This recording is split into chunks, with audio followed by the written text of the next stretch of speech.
Well, hello, everybody. It's Kara from Nine Lives Paranormal. And I know it's been about a month since I've talked to you, but a lot's been going on. And we'll get to that in a moment. But because it is December 22nd, I want to wish everybody a happy holiday. No matter what you celebrate, please have peace and love within your heart. And today we're going to talk about something special from a different holiday, not so big as this one coming up, but another one. We're going to talk about St. Valentine's Day and the massacre that happened in Chicago in 1929. Now, if anyone is not familiar with the story of the St. Valentine's Day massacre, let me tell you. So in Chicago's Lincoln Park, there was one of the biggest mob hits ever recorded in history. So February 14th, 1929, 7 members of the Bugs Moran Northside Gang were lined up against the wall inside the SMC Cartage Company garage at 2122 North Clark Street. And they were sprayed by bullets from Al Capone. And it's still talked about today. So when that gloomy place was finally demolished in 1967, people, and probably, as people do, started to take souvenirs, especially the bricks that have blood stains and bullet holes in them, and they became prized collector's items. So what did I procure? So here are bricks or pieces of bricks from the now demolished building. And for those of you who want to see, this is the certificate of authenticity that came with it. It wouldn't let me rotate it. So there's the certificate of authenticity that I got from it, that those are absolutely the bricks from the St. Valentine's Day Massacre building.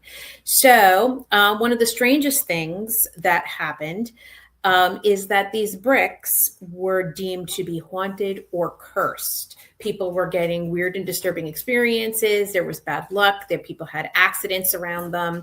And so quickly, people started to say that these bricks were cursed. So one of the strangest things in the bricks afterlife belongs to a Canadian guy named George Patey, or Patey, Patey.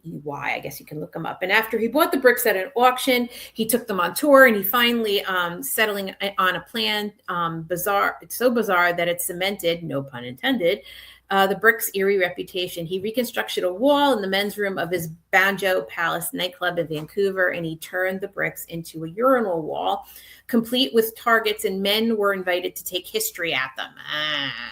Don't know about that. But anyway, so the nightclub closed decades ago. The legend didn't fade, and many of the bricks later found a new home at the Las Vegas Mob Museum. Now, if any of you have ever been there, it's at the end of Fremont Street. So I suggest to go look at it, where you can actually hear, supposedly, phantom gunshots and groans and disembodied voices around this exhibit of the bricks.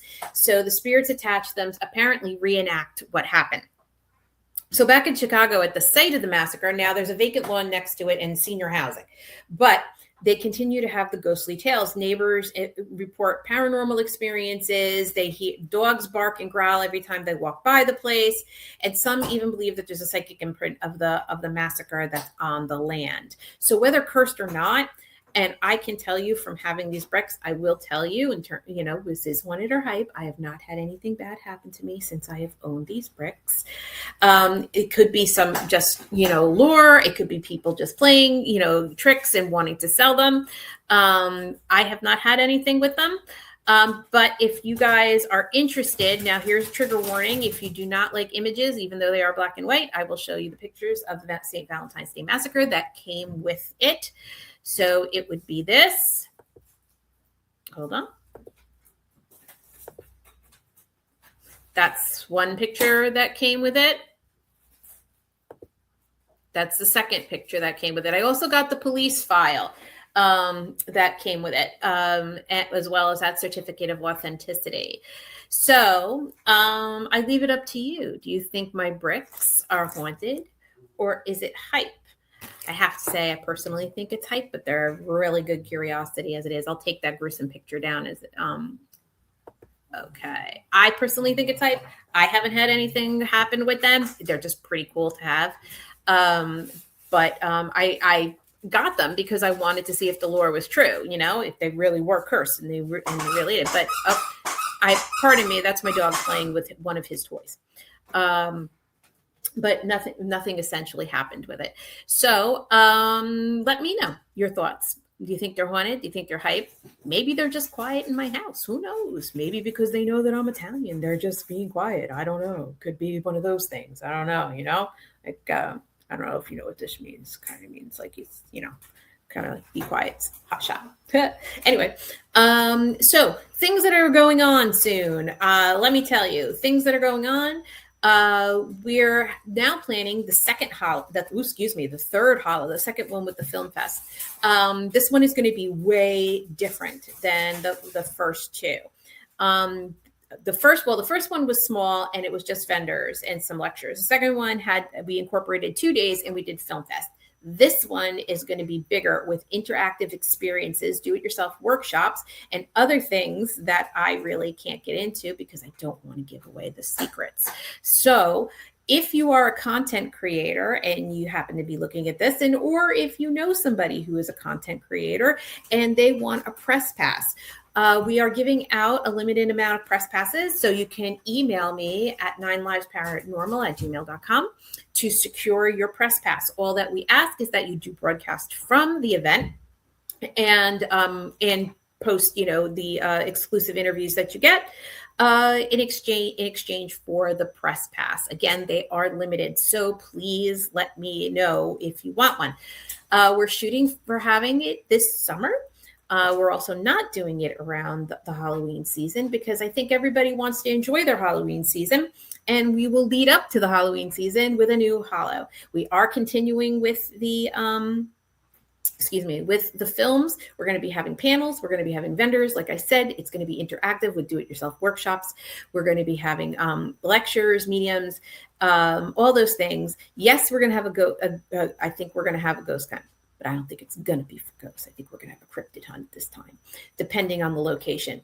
If it's in where I think it's going to be, it's going to be a cryptid. It's going to be a cryptid one. If it's not, and it's in location number 2, it'll be a ghost hunt. But I can't say for sure until after the holidays and we cross all our T's and dot all our I's. So where will it be this year? It's not going to be at the Elks Lodge, but it will be either in North Jersey, or South Jersey, or Central Jersey. Haha. Some of the places that we have looked have been college campuses. Some places that we have looked at are also bigger venues and convention halls, because even though last year we had a good turnout, there was a wait list for the vendors, and I want to make sure everybody has a chance to be seen and be heard. So that being said, this is a short one because it is a holiday week. So again, this is Kara from 9 Lives Paranormal, and you're watching Haunted or Hype, and stay creepy.